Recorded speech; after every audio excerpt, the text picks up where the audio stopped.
નમસ્કાર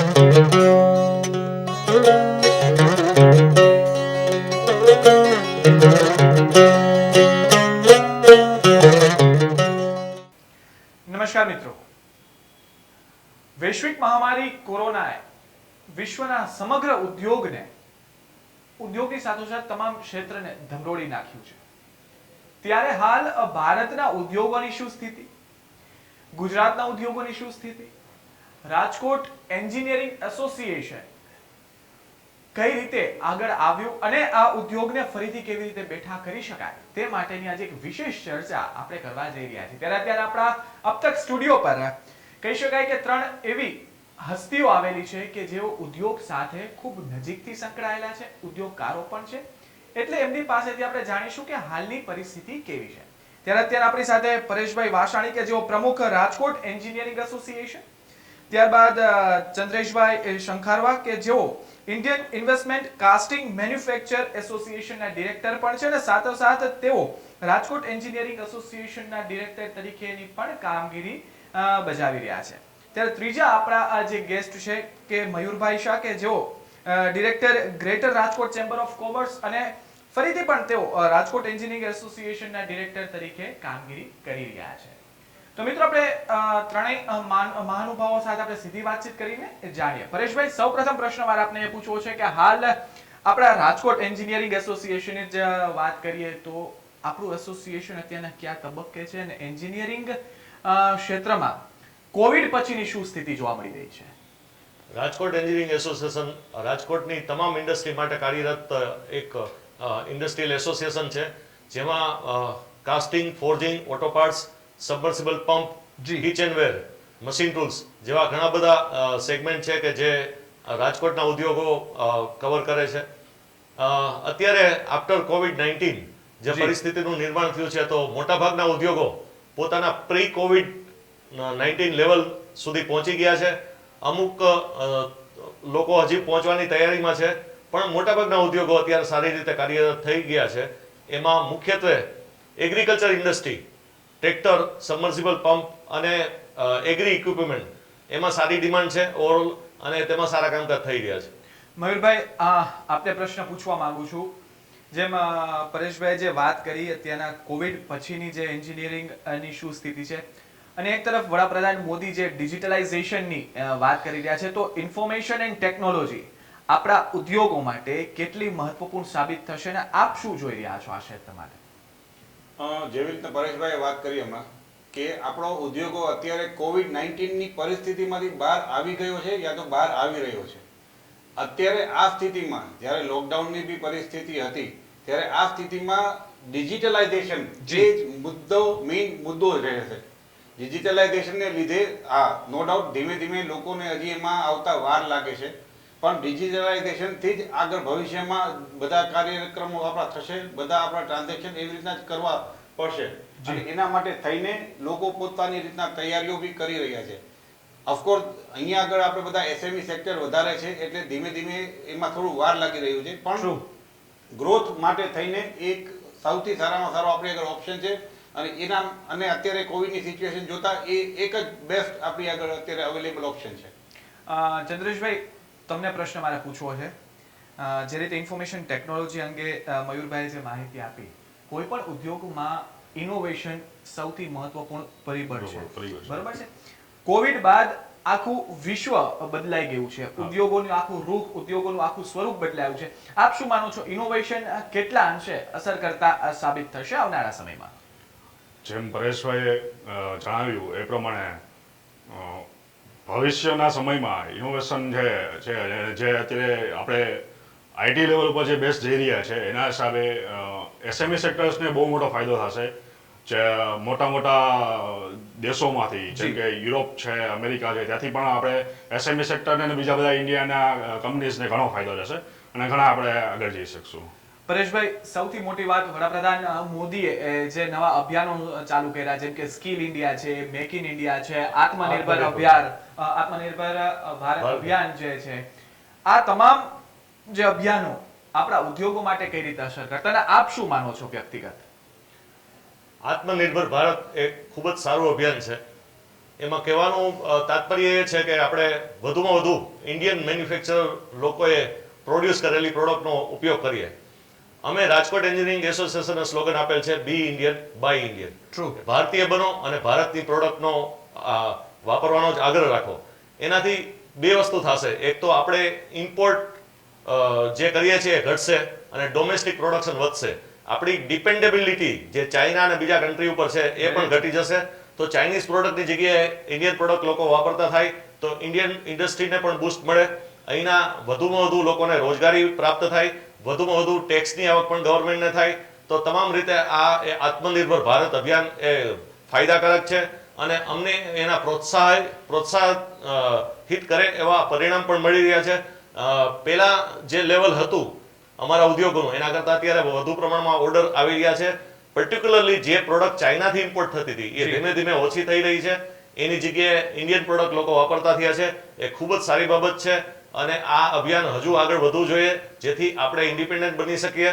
વધુને વધુ પ્રોડક્ટ આપણે પોતે બનાવીએ, એક્સપોર્ટ કરીએ અને ઇમ્પોર્ટ ચાઇના જેવા કન્ટ્રીમાંથી કરવાનું બંધ કરી દઈએ. એ વધુ હિતાવહ છે અને આવકાર્ય પણ છે.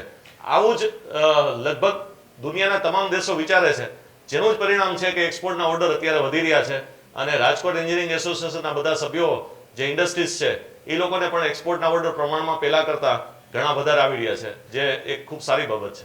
પરેશભાઈ, આપની અધ્યક્ષતામાં જે રીતે રાજકોટ એન્જિનિયરિંગ એસોસિએશન કામ કરી રહ્યું છે ત્યારે આપણી રાજકોટની સૌપ્રથમ આગવી ઓળખ આપણા મશીન ટૂલ્સ ક્ષેત્ર હતી. હાલની શું પરિસ્થિતિ જોવા મળે છે? મશીન ટૂલ્સમાં ધીમે ધીમે ડિમાન્ડ વધી રહી છે. એમાં ઇનોવેશન જરૂરી છે. મશીન કોઈ આપણે પહેલા ઇમ્પોર્ટ કરતા હોય યુરોપથી અથવા ચાઇનાથી કે ગમે ત્યાંથી, એ મશીન અહીંયા ડેવલપ કરવામાં સ્વાભાવિક રીતે ટાઈમ વધુ લાગે કારણ કે એમાં R&Dની જરૂરિયાત હોય. તો એવું કરતા 3 થી 5 વર્ષનો સમય લાગશે. પણ આપણે અત્યારથી એવું વિચારીએ કે હવે જે મશીન આપણે ઇમ્પોર્ટ કરતા હતા એ ઇમ્પોર્ટ કરવાને બદલે આપણે અહીંયા બનાવવા હોય તો એ દિશામાં વધારે કામ કરવાની જરૂરત છે. સરકાર પણ એના માટે ઘણા પ્રોત્સાહન આપી રહી છે. રિસર્ચ એન્ડ ડેવલપમેન્ટ માટે કે નવી કેપિટલ ઇન્વેસ્ટમેન્ટ માટે પણ સબસિડી આપી રહી છે.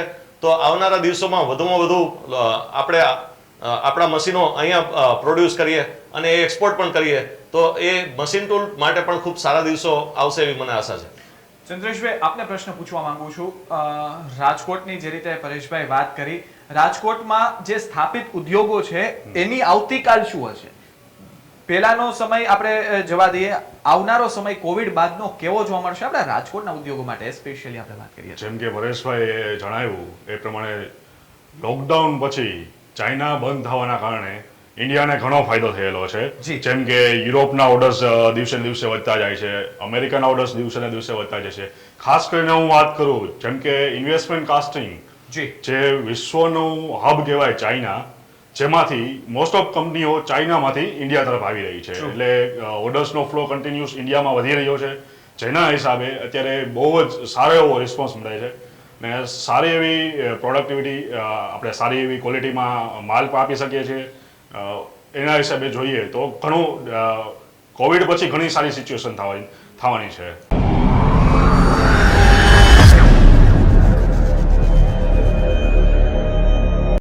सॉल्व करना है 20 सेकंड में। मैडम इतना जल्दी कैसे होगा? तो सीखो वरना उस जैसे बन जाओगे होपलेस। तुम इतने इंटेलिजेंट हो तो कॉम्पिटिटिव एग्जाम क्यों नहीं देते? जब क्वालिटी हो साथ तो कंपटीशन क्यों? Here is a Dunkin' and Wafers.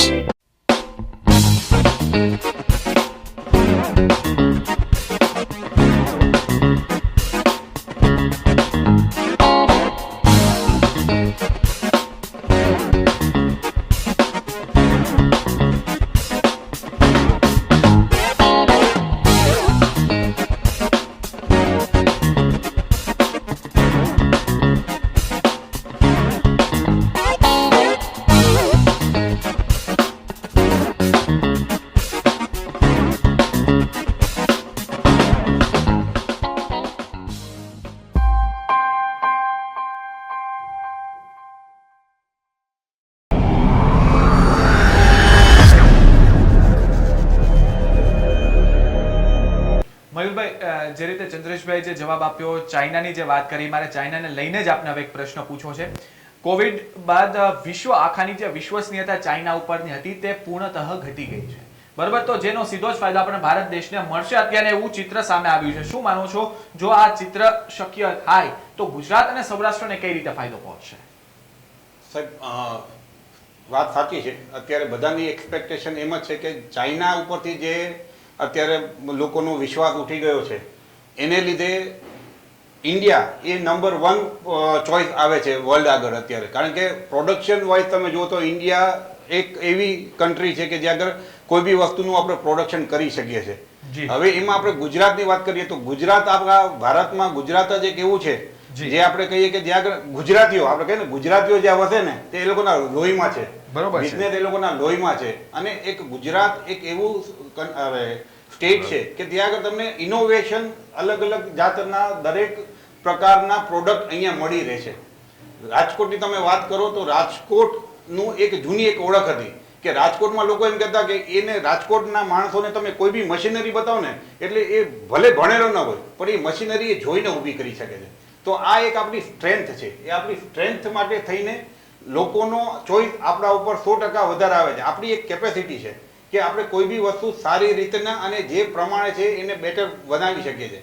એમાં આપણા પ્રધાનમંત્રીશ્રીએ જે આત્મનિર્ભરનો પ્રોગ્રામ ચાલુ કરેલો હતો જી, એ આત્મનિર્ભરથી એક ફાયદો એ થઈ ગયો કે આપણે લોકોને ભલે કોવિડ સિચ્યુએશનમાં આપણે લોકોને એક જાણવા મળી ગયું કે આપણા ત્યાં બી આ વસ્તુ બની શકીએ છે અને આપણા લોકો બી એ વસ્તુ બનાવીને કેપેબિલિટી છે કે જે લોકો એ વસ્તુ બનાવી શકે છે અને આપણા દેશમાં આપી શકે છે.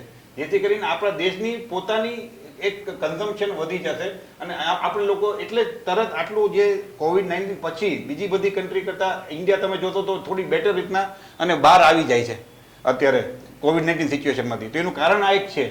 મયુરભાઈ, તમે કીધું કે આપણા ભારત દેશમાં અને ગુજરાતના જે ઉદ્યોગકારો છે એના માટે એક ઉજળી તક છે. આપનો કહેવાનો ભાવાર્થ હતો, હું સમજી ગયો, વાત સાચી. પરંતુ આપણા ઉદ્યોગકારો માટે પડકાર પણ સામે એટલો જ છે ને, કેમ કે હજી જે રીતે જાગૃતતા આવી જોઈએ, જે રીતે આપણું કન્ઝમ્પશન જે થવું જોઈએ, કેમ કે વૈશ્વિક માંગને પહોંચી વળવું હોય તો we should have to consume more and more, જે ચાઇના કરતું હતું. શું માનો છો, પડકાર ક્યાં ક્યાં હાલ? પડકાર 100% થાય. પડકાર આપણા રહેવાના જ છે આપણા, કારણ કે આપણે કોમ્પિટિશન વર્લ્ડ માર્કેટ સાથે કરવાની છે અને આપણે વર્લ્ડ લેવલની આપણી એક પ્રોડક્ટ ઊભી કરવાની છે આપણે. પણ આપણે અહીંયા આગળ તમે જોશો તો ગુજરાતના લોકો ઓલરેડી તમે જોશો તો એક્સપોર્ટ્સ આપણું ગુજરાતનું ઓલરેડી એક વધારે છે, ગુજરાત સ્ટેટનું આપણે અહીંયા આગળ. જેથી કરીને એ લોકો ઓલરેડી વર્લ્ડ માર્કેટથી અવેર છે કે વર્લ્ડ માર્કેટમાં શું રિક્વાયરમેન્ટ છે, કઈ રીતના ત્યાં બિઝનેસ થાય છે. ઓફકોર્સ પડકાર વધે છે પણ એની સામે સક્ષમતા છે અહીંયાના લોકોની. અહીંયાના લોકો મહેનતુ છે, સામે એ લોકોની આગળ ઇનોવેશન છે અને ટેકનોલોજીનો જે દિવસે દિવસે યુઝ થતો જાય છે એ ટેકનોલોજીને લીધે 100% આવતા દિવસોમાં જે પડકાર છે એ આપણે 100% એને આપણે મીટ કરી શકીશું. પરેશભાઈ, હવે તમને જે પ્રશ્ન પૂછવાનો છે, આપ જે એસોસિએશન સાથે સંકળાયેલા છો, ઘણા ખરા એસોસિએશનને આપ મદદ પણ કરો છો, એટલે આપણે સરકાર પાસે જવાનું અવરજવર થતું હોય, સરકાર સાથે વાર્તાલાપ થતા હોય છે. ઉદ્યોગોને બેઠો કરવા કોવિડ બાદ અને ઉદ્યોગોને ફરીથી ધમધમતા કરવા માટે સરકારના પ્રયોજનો શું છે, એવી કઈ યોજનાઓ છે કે જેનાથી ઉદ્યોગો વધુ ને વધુ વેગવંતુ બની શકે? શું કહેશો? પ્રથમ તો 20 લાખ કરોડનું પેકેજ કેન્દ્ર સરકારે ભારતના તમામ ઉદ્યોગોને આપેલું હતું. એમાં મોટા ભાગે તો બેંકોને ઇન્સ્ટ્રક્શન આપેલી હતી કે વધુમાં વધુ પ્રમાણમાં ઓછા ઇન્ટરેસ્ટ રેટથી લોન આપવામાં આવે જેથી ઉદ્યોગો જલ્દીથી બેઠા થઈ શકે. ત્યારબાદ હમણાં રિસેન્ટલી ગુજરાત ગવર્મેન્ટનું ઉદ્યોગ નીતિ 2020 આવેલ છે, જેમાં ગુજરાત સરકારે ઘણી બધી પ્રોત્સાહિત કરે એવી યોજનાઓ આપેલી છે. મુખ્યત્વે તેમાં ઇન્ટરેસ્ટ સબસિડી યોજના છે, જેમાં 5%, 6% અને 7% કેટેગરી વાઇઝ અલગ અલગ ઇન્ટરેસ્ટ સબસિડી ઉદ્યોગકારોને મળે છે. ઉપરાંત કેપિટલ ઇન્વેસ્ટમેન્ટ ઉપર 10 થી 20%ની સબસિડી આપવામાં આવે છે. આનું એક્ઝિક્યુશન જો પ્રોપર વેમાં થાય અને લોકો માહિતગાર થાય તો વધુમાં વધુ ઉદ્યોગોએ એનો ફાયદો લેવો જોઈએ, જેથી પોતાના ઉદ્યોગોનું વિસ્તરણ કરી શકે, એક્સપાન્શન કરી શકે, વધુ પ્રોડક્ટિવિટી થી બહાર આવે, જેના લીધે રોજગારી પણ વધશે અને સરકારની ઇનડાયરેક્ટ વેમાં કહી શકાય કે રેવન્યુ પણ વધશે, કારણ કે જીએસટીની એક મોટી આવક છે, કેન્દ્ર સરકારમાં ઇન્કમટેક્સની એક મોટી આવક છે, એને પણ વધારી શકાશે. તો ગુજરાત સરકારે જે પ્રોત્સાહિત કરે એવા ઘણા બધા વસ્તુ આપેલ છે. સોલાર એનર્જીમાં જે બાયબેકમાં 1.75 રૂપીસ પર યુનિટ હતું તે વધારીને 2.25 કરેલ છે 2.25 રૂપીસ પર યુનિટ કરેલ છે, જે પણ એક સારી બાબત છે. ઉપરાંત કોઈ ઇન્ડસ્ટ્રીયલિસ્ટ જમીન ન ખરીદી શકતા હોય, કારણ કે જમીન અત્યારે ખૂબ જ મોંઘી છે, તો એમના માટે એમણે લીઝ ઉપર સરકારી જમીન આપવી એવો પણ એક નિર્ણય કરેલ છે, જે પણ આવકાર્ય છે. એટલે કે જંત્રીનો જે દર હોય એના 6% લેખે વાર્ષિક લીઝ રેન્ટ ઉપર 50 વર્ષના લોંગ ટર્મના લીઝ ઉપર જમીન ફાળવવામાં આવશે, એ પણ એક યોજના છે. તો આવી ગુજરાત સરકારની તો ઘણી બધી પ્રોત્સાહિત કરે એવી યોજનાઓ આવેલ છે. હવે ઇન્ડસ્ટ્રીઝ એનો કેવી રીતે વધુમાં વધુ ફાયદો લઈ શકે એ આપણે જોવાનું છે. પરેશભાઈ, તમે જે રીતે જણાવ્યું કે જીએસટી અને ઇન્કમ ટેક્સ ની વાત કરી, સરકાર માટે અત્યારે જો કોઈ આવકનો સ્ત્રોત હોય તો તે જીએસટી જ છે, બરાબર? પરંતુ ઉદ્યોગકારોની આપણે જો વાત અત્યારે જે આપણે જે ચર્ચા કરી રહ્યા છીએ, તો ઉદ્યોગકારોને જીએસટી અને ઇન્કમ ટેક્સમાં ઘણા ખરા પડકારો ઊભા થાય છે, ચેલેન્જીસ સામે આવે છે. શું માનવું છે, આને કઈ રીતે દૂર કરી શકાય? મુખ્યત્વે જે પ્રોડક્ટમાં ઓટોમોબાઈલ ને ઓટો પાર્ટ્સમાં હું કહું તો 28% જીએસટી છે, જે ખૂબ જ ઊંચો દર કહી શકાય. તો આવતા બજેટમાં એટલીસ્ટ એ ઘટાડવો જોઈએ. ઉપરાંત પેટ્રોલિયમ પ્રોડક્ટની વાત કરીએ તો ક્રૂડ ઓઇલના ભાવ ઘટે છે, પણ પેટ્રોલ, ડીઝલ કે ઓઇલના ભાવ ઘટતા નથી, જે પણ એક સમસ્યા કહી શકાય. તો સરકારે આના માટે પણ પગલાં લેવા જોઈએ અને ક્રમશઃ એ ભાવ પણ ઘટાડો પણ આપવો જોઈએ. પેટ્રોલ, ડીઝલ એવી વસ્તુ છે કે લગભગ તમામ લોકોને એ ઇફેક્ટ કરતી હોય છે. તો ઓવરઓલ મોંઘવારી વધવાનું કારણ પણ એ એક છે. તો જે ફાયદો ક્રૂડ ઓઇલમાં સરકારને મળી ગયો છે એ પાસ ઓન કરવો જોઈએ, નહીં કે ટેક્સ વધારી દેવો જોઈએ. ચંદ્રેશભાઈ, આપને પ્રશ્ન પૂછવાનું મને મન થાય છે. એક્સપોર્ટ ઇન્સેન્ટિવ્સ જે ગવર્મેન્ટ આપે છે, કારણ કે એનું એક રીઝન એ છે કે આપણું જેમ જેમ આપણું નિકાસ વધશે એમ વિદેશી હુંડિયામણ આપણા ભારતમાં આવશે, એટલે આપણું ફોરેન રિઝર્વ પણ વધે. આપણા હાલ એક્સપોર્ટ ઇન્સેન્ટિવની વાત કરવામાં આવે તો એમાં કયા પ્રકારના ચેન્જીસ હજુ જો લાવવામાં આવે તો ઉદ્યોગો ફરીથી બેઠા થઈ શકે, કે ઉદ્યોગોને સારો એવો ફાયદો થઈ શકે? શું કહેશો? જેમ લોકડાઉન પહેલા જોઈએ તો કાસ્ટિંગ ઉદ્યોગ, ફોર્જિંગ ઉદ્યોગમાં પહેલા 5 થી 7% જે ડીજીએફટીના જે ડોબેક આપતા હતા, એ હાલમાં લોકડાઉન પછી ગવર્મેન્ટે ઘટાડી દીધેલા છે. જેમ કે 3%, 2% એ કરેલા છે. જો એ હજી એને રાખવામાં આવે તો એક્સપોર્ટ વધવાનો કાંઈ ચાન્સ નથી, પણ એને વધારવામાં આવે કે પાછા પહેલા જે લોકડાઉન પહેલાની સિચ્યુએશન લઈ જવામાં આવે તો જ ઘણો બેનિફિટ રહે એમ છે. જેમ એના સિવાયના જે બીજી MEISના બેનિફિટ છે ગવર્મેન્ટ દ્વારા આપવામાં આવતા હતા, એને જે અત્યારે પડકારો કે બંધ કરી અમુક હદે સ્ટોપ કરવામાં આવેલા છે કે બંધ કરવામાં આવેલા છે, એ જો ફરી ચાલુ કરવામાં આવે તો એનાથી એક્સપોર્ટ ઉદ્યોગને ઘણો ફાયદો થાય એમ છે. તો એક રીતે ગવર્મેન્ટે જે એન્ટી ડમ્પિંગ ડ્યુટીમાં પણ અનેક અંશે વધારો કર્યો છે, બરોબર? તો એ આપણા રાજકોટ અને સૌરાષ્ટ્રના ઉદ્યોગકારોને કઈ રીતે અસર કરતા છે? એન્ટી ડમ્પિંગ ડ્યુટીમાં વધારો કરવાથી આપણું ઇમ્પોર્ટ છે એ ઘટશે. ઇમ્પોર્ટ ઘટવાના કારણે લોકલ ડિમાન્ડ છે, જેમ કે ચાઇનાનો માલ ઘણો હતો જે સસ્તો પડતો હતો આપણી મેન્યુફેક્ચરિંગ કોસ્ટ કરતા, એ એન્ટી ડમ્પિંગ ડ્યુટી આવવાથી એ ભાવ એનો ઊંચો જતો રહેશે. એનો ભાવ ઊંચો જવાથી લોકલ માર્કેટ આપણે છે જે સર્વાઈવ કરી શકશે અને એના હિસાબે આપણું લોકલ માર્કેટ છે એ ઊંચું જશે. મયુરભાઈ, અત્યારે જે રીતે ઇન્ડસ્ટ્રીયલ પોલિસીઝમાં ગવર્મેન્ટે જે ચેન્જીસ લાવ્યા છે, ચેન્જીસ લાવવા પાછળનું શું કારણ અને જરૂરિયાત તો એવી કઈ ઊભી થઈ કે આ પ્રકારના ચેન્જીસ લાવવા પડ્યા? અત્યારના જે ચેન્જીસ આવ્યા છે, બેઝિકલી આપણી જે પોલિસી છે એ ઇન્ડસ્ટ્રીને લાગતા, ઇન્ડસ્ટ્રીને જોઈને, ઇન્ડસ્ટ્રીને જે પણ પડકાર આવતા હોય એ જોઈને અત્યારે બધા ચેન્જીસ આવેલા છે, જે થોડા આવકાર્ય છે. જેમ પરેશભાઈ હમણાં વાત કરી, જે ઇન્ટર સબવેન્શનની જે બધી પોલિસી છે, તો એ દરેક આવકાર્ય છે. ખાલી હવે જે ઉદ્યોગકારો છે એ થોડા માહિતગાર થાય અને એનો જેટલો વધારે આપણે આ જે બધી પોલિસીસ આવે છે એનો જો ઉપયોગ કરી શકીએ તો 100% ઇન્ડસ્ટ્રી માટે એ બેનિફિશિયલ છે અને ઇન્ડસ્ટ્રીને ઉપર આવવા માટે થઈને એ 100% કામ કરે એવી રીતના છે પોલિસી. હાલ અપાર્ટ ફ્રોમ ધીસ ટોપિક એક પ્રશ્ન હજી મારે આપને પૂછવો છે કે કોઈ પણ ઉદ્યોગ માટે લિક્વિડિટી સૌથી મહત્વપૂર્ણ પરિબળ હોય છે. એમાં પણ જ્યારે ઉદ્યોગકારો જે કોસ્ટ કટિંગ કરતા હોય એ પણ ક્યાંક ને ક્યાંક ઉદ્યોગને આગળ લઈ જવામાં મદદરૂપ સાબિત થાય છે. શું માનવું છે? 100%. દરેક કોઈ બી બિઝનેસ હોય, કોઈ બી ઉદ્યોગ હોય, એ લોકોનું બેકબોન એ ફિનાન્શિયલ એની જે ફ્લો હોય એ જે દરેક વસ્તુમાં એનો ફિનાન્શિયલ ફ્લો એનો બેકબોન રહેવાનું છે. અત્યારે જે પોલિસી નવી આવી છે એમાં એક બાજુ એવી રીતના છે કે ભાઈ સબવેન્શન, ઇન્ટરેસ્ટ સબવેન્શન આપે છે, પણ સામે બેંકો બી અત્યારે પૈસા લેન્ડ કરવામાં થોડું એ લોકોનો બી ડર લાગે છે કે ભાઈ આ આગળ આપણા અત્યારે આજે NPS વધી ન જાય આપણા એના માટે થઈને. તો ખાલી રિક્વેસ્ટ એટલી છે કે બેંકો નાના એસએમઈ સેક્ટર છે, એસએમઈ સેક્ટર એટલા ઓર્ગેનાઇઝ નથી હોતા, પણ એ લોકોની એ પ્રેક્ટિકાલિટી જોઈને અને એ લોકોને જો આ સહાયરૂપ થાય તો 100% આ જે બધા આપણને ફિનાન્શિયલ ક્રંચ આવે છે એમાંથી 100% એસએમઈઝને કે નાના નાના બિઝનેસોને બેનિફિટ થઈ શકે અને એનો બેનિફિટ લઈને એ લોકો 100% ગ્રોથ થઈ શકે એમ છે.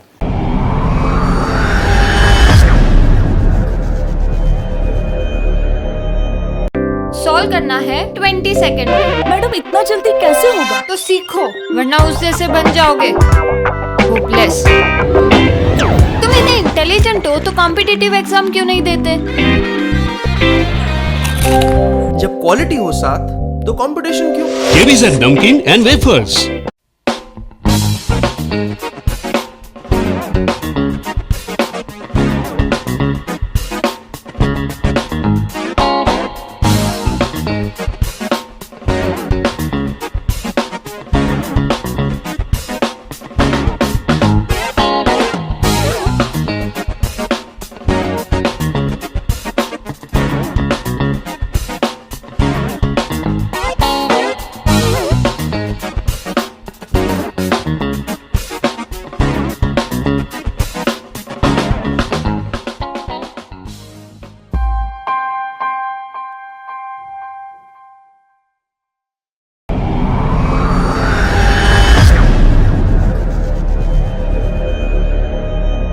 પરેશભાઈ, જે રીતે મયુરભાઈને મેં ઇન્ડસ્ટ્રીયલ પોલિસીઝમાં જે ચેન્જીસ આવ્યો, શું જરૂરિયાત, જે મેં પ્રશ્ન પૂછ્યો, મારે એ જ પ્રશ્ન આપને પૂછવો છે. આપનું શું માનવું છે ચેન્જીસ લાવવા પાછળ?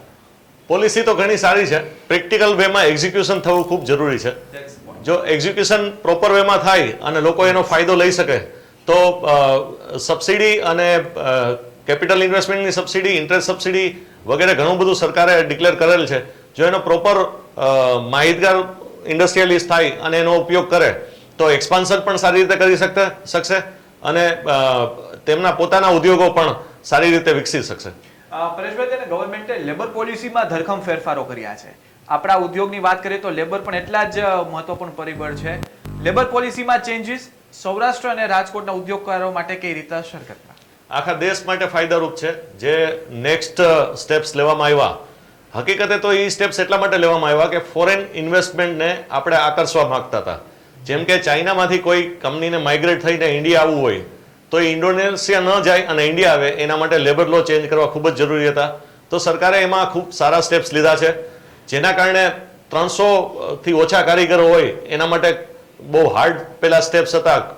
કોઈ સંજોગોમાં ક્લોઝ ડાઉનની જરૂર પડે કે માણસોને છૂટા કરવાની જરૂર પડે તો ઘણા અઘરા નિયમો હતા. હવે એમાં ઘણું સરળ કરી દીધેલ છે. તો જે આપણે લાલ જાજમ બિછાવીએ છીએ કે કોઈ ઇન્ડસ્ટ્રી માઇગ્રેટ થઈને ચાઇનાથી ઇન્ડિયામાં આવે, એના માટે જે ચેન્જીસ લાવ્યા છે ઇન્ડિયાની પોતાની ઇન્ડસ્ટ્રી, ગુજરાતની પોતાની ઇન્ડસ્ટ્રી માટે પણ સેમ લો કરવા જરૂરી હતા અને આ બાબતમાં સરકારે ઘણું વિચારેલ છે. એ ખૂબ આવકારદાયક છે. એનાથી પ્રોડક્ટિવિટી વધશે, લોકો વધુ કામ કરતા થશે અને રોજગાર પણ વધશે, કારણ કે લોકો છૂટથી ખુલીને લોકોને રોજગારી આપી શકશે. વધુમાં વધુ ઉદ્યોગોનું એક્સપાન્શન થશે, એના લીધે પ્રોડક્ટિવિટી પણ વધશે અને ઓવરઓલ એક્સપાન્શન વધવાથી દેશને પણ તરક્કી થશે. ચંદ્રેશભાઈ, આપને પ્રશ્ન પૂછું એ પહેલા મયુરભાઈ, મારે આપને પ્રશ્ન પૂછવો છે. ઉદ્યોગોમાં જે ફંડિંગ ગવર્મેન્ટ દ્વારા આપવામાં આવતું હોય છે કોઈ પણ યોજના થકી, એ કેટલા અંશે ઉપયોગી સાબિત થશે? અને સૌ પ્રથમ જ્યારે આપણે ચર્ચા ચાલુ કરી ત્યારે 20 લાખ કરોડ રૂપિયાના પેકેજની પણ પરેશભાઈ વાત કરી, પરંતુ આપનું શું માનવું છે હાલના સમયમાં કઈ રીતે ફંડિંગ આપવું જોઈએ ગવર્મેન્ટે? એટલે જે હમણાં પરેશભાઈ વાત કરી એ પ્રમાણે કે ઇમ્પ્લિમેન્ટેશન છે ને, ઇમ્પ્લિમેન્ટેશન બહુ મોટો રોલ આમાં ભજવે છે.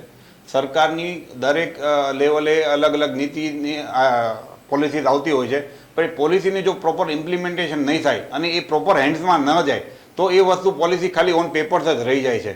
એટલે જો જે પ્રમાણેની પોલિસી છે એની ઇમ્પ્લિમેન્ટેશન થશે તો 100% દરેક બિઝનેસને એક ફિનાન્શિયલ એ લોકોને ફ્લો મળશે અને એ ફિનાન્શિયલ ફ્લો મળશે એટલે એ લોકો 100% ગ્રો થશે જ. અત્યારે ચંદ્રેશભાઈ, કોઈ પણ ઉદ્યોગ શરૂ કરવો હોય એટલે કોઈ પણ ઉદ્યોગકારોએ લોન લેતા હોય છે બેંકો પાસેથી. બેંકો આપે પણ છે, પરંતુ આપ ગ્રાઉન્ડ લેવલ સાથે સંકળાયેલા છો, આપે ઘણી ખરી ચીજ વસ્તુઓ જોઈ છે, ઉતાર ચઢાવ જોયા છે ઉદ્યોગોમાં. મારે આપને પૂછવું છે કે બેન્કિંગ ફાઇનાન્સની વ્યવસ્થા અને ઉદ્યોગોને તાતી જરૂર હોય છે નાણાંની, તો કયા પ્રકારના ઇન્ટરેસ્ટ રેટ આપવા જોઈએ જેથી ઉદ્યોગકારોને પણ પરવડે અને તેઓ તેમનો ઉદ્યોગ પણ સારી રીતે ચલાવી શકે? જેમ કે નવા ઉદ્યોગો અત્યારે જે માર્કેટમાં આવતા હોય છે જી. તેને ગવર્મેન્ટ બહુ જ ઊંચા નેશનલાઇઝ, કેમ કે કોઈ પ્રાઇવેટ બેંકો એને ફંડિંગ પ્રોવાઈડ કરતું હોતું નથી, એટલે એ લોકોને કમ્પલસરી નેશનલાઇઝ બેંકમાં જવું પડતું હોય છે. જી. જ્યારે નેશનલાઇઝ બેંકમાં જઈએ છીએ, કોઈ પણ નવો યુનિટ જઈએ છે ત્યારે એને સ્ટાર્ટિંગનો રેટ ઓફ ઇન્ટરેસ્ટ બહુ જ ઊંચો હોય છે. અમુક ક્યારેક જોઈએ તો 14%, 13%, 12% એનાથી ઊંચો હોય છે. ને એની સામે જોઈએ તો જૂની પાર્ટીઓ હોય છે એનો રેટ ઓફ ઇન્ટરેસ્ટ જોઈએ તો 7%, 8%, 9% એની આસપાસનો હોય છે. એમ જોવા જઈએ તો નવા બિઝનેસને બહુ જ ઊંચો રેટ ચૂકવવો પડતો હોવાથી એ ટકવું પણ મુશ્કેલ બનતું હોય છે અને બિઝનેસને આગળ ધપાવવો પણ મુશ્કેલ પડતો હોય છે. જો ગવર્મેન્ટ એવા કંઈ સ્ટેપ લે જેથી નવા આવનારા એસએમઈ યુનિટોને કે એને જૂના એસએમઈ યુનિટની સાથે રેટ ઓફ ઇન્ટરેસ્ટ નીચો પડે તો એ વધારે સર્વાઈવ કરી શકે ને વધારે આગળ જઈ શકે ને એનો ગ્રોથ કરી શકતા હોય છે. પરેશભાઈ, સરકાર ઉદ્યોગોને બેઠું કરવા માટે તમામ મહેનત તો કરે છે, પગલાઓ પણ લે છે, ઘણી ખરી યોજનાઓ પણ ઉદ્યોગકારો સામે મૂકે છે, પરંતુ ઉદ્યોગ નીતિમાં સરકારનું જે ઇન્ટરવેન્શન જે છે એ ક્યાંક ને ક્યાંક વધુ જોવામાં આવે છે. આપનું શું માનવું, સરકારનું ઇન્ટરવેન્શન હોવું જરૂરી છે અને હા તો કેટલા પ્રમાણે? હા, સરકારે ધ્યાન મોનિટરિંગ તો કરવું જરૂરી જ છે, કારણ કે કોઈ પણ પોલિસી લઈ આવે તો એક્ઝિક્યુશન માટે મોનિટરિંગ જો પ્રોપર ન કરવામાં આવે તો જે રીતે ઇમ્પ્લિમેન્ટેશન એનું થવું જોઈએ એ થતું નથી. તો મોનિટરિંગ જરૂરી છે, પણ એ પોઝિટિવ વેમાં થવું જોઈએ, ઉદ્યોગ ધંધાના ફાયદા માટે થવું જોઈએ, નહીં કે એને નુકસાન કરતા.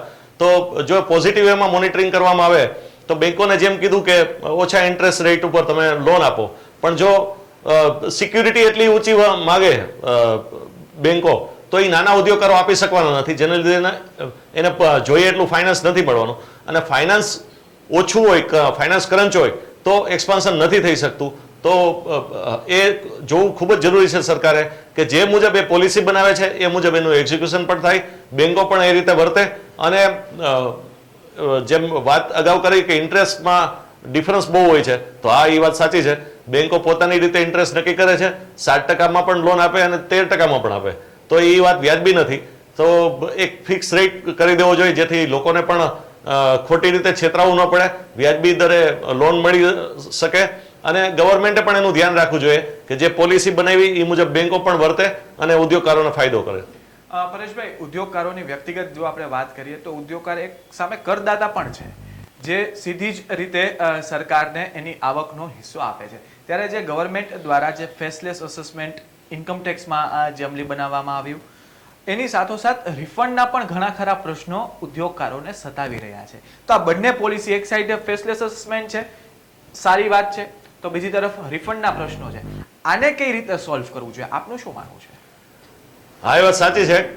ફેસલેસ જે સ્ક્રુટિની કરવામાં આવે છે એ ખૂબ જ આવકારદાયક પગલું છે. એમ જ હોવું જોઈએ.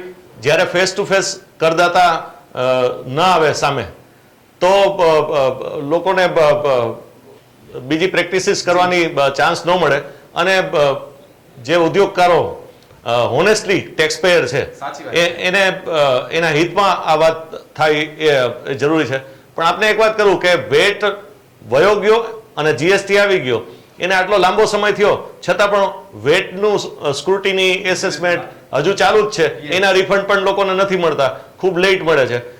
સીફોર્મ ન મળવું એ વેપારીનો ગુનો નથી, એના કસ્ટમરનો પ્રોબ્લેમ છે, પણ એના કસ્ટમર પણ શું કરે, સામેથી જે તે સ્ટેટમાં સીફોર્મ ટાઈમે ન અપાતા હોય.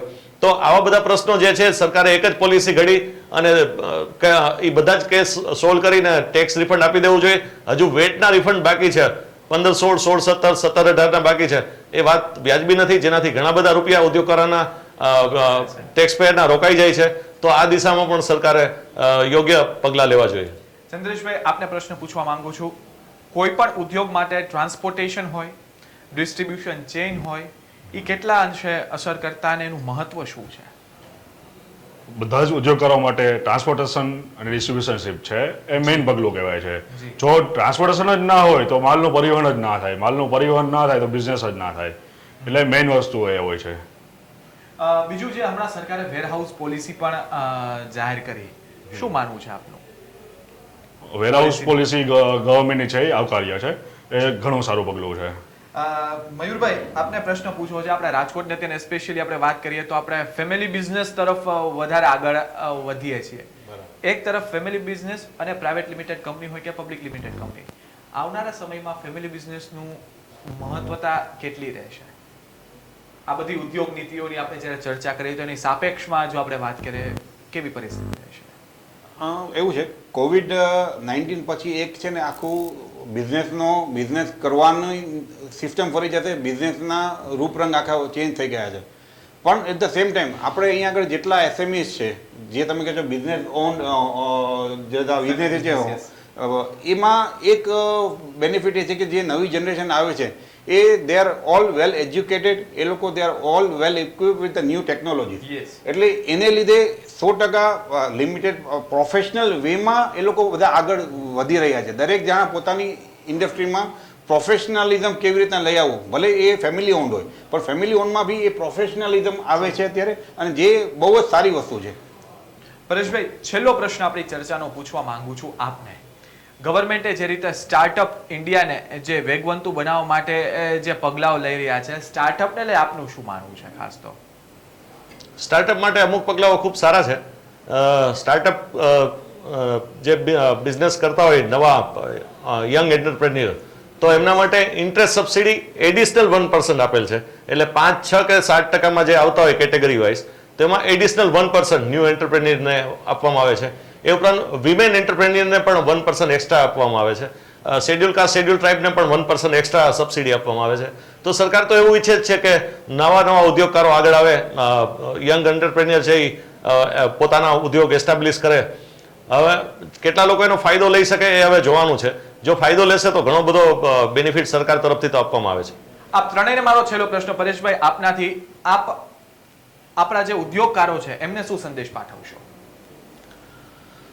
સરકારની નવી ઉદ્યોગ નીતિનું બરોબર સમજીએ, એના લાભો લઈએ અને ઉદ્યોગ ધંધાનો વિકાસ કરીએ, જેનાથી રોજગારી જનરેશન પણ થશે, સરકારની રેવન્યુ પણ વધશે અને ગુજરાતની, ઇન્ડિયાની પ્રગતિ થશે. મયુરભાઈ, આપનું શું મંતવ્ય છે આ બાબતે? મારા મિત્રોને મારા ખાલી એટલું જ કહેવું છે કે દરેક આપણે બધા લોકો એક બિઝનેસ કરી રહ્યા છે, બિઝનેસમાં અપ્સ એન્ડ ડાઉન્સ આવતા રહેતા હોય છે, તકલીફો આવતી રહેતી હોય છે. જો એકજૂથ થઈને અને નવી જેટલી પોલિસી આવશે એનાથી માહિતગાર થતા રહીશું તો આપણે એ વસ્તુ એકબીજાની સાથે સાથ સહકાર આપીને જેટલા બેનિફિટ સરકાર આપે છે એનું આપણે કંઈક મેક્સિમમ રીતના બેનિફિટ લઈ શકશું. અને આપણી જે કાંઈ ડિમાન્ડ હશે એ આપણે આગળ સરકારને બી કહી શકશું, જેથી કરીને આવતા સમયમાં કાંઈ બી વસ્તુ જો એવો આવે પ્રોબ્લેમ કોઈને ઇન્ડસ્ટ્રીને, તો એકજૂથ હશું તો બધા આપણે આગળ વધી શકશું. સેમ ક્વેશ્ચન ચંદ્રેશભાઈ, આપને પણ શું કહેશો? હું પણ મારા બધા જ ઉદ્યોગ મિત્રોને કહેવા માંગુ છું કે એ બને એટલો વધુમાં વધુ સબસિડીઓનો ઉપયોગ કરે, વધુમાં વધુ એક્ઝિબિશન્સમાં વિઝિટ કરે અને વધુના વધુ ગ્રુપમાં જોડાય, એટલે કે એસોસિએશન સાથે સંકલિત થાય અને નવા નિયમોની માહિતી મેળવતા રહે અને ગ્રોથ વધારે કરે.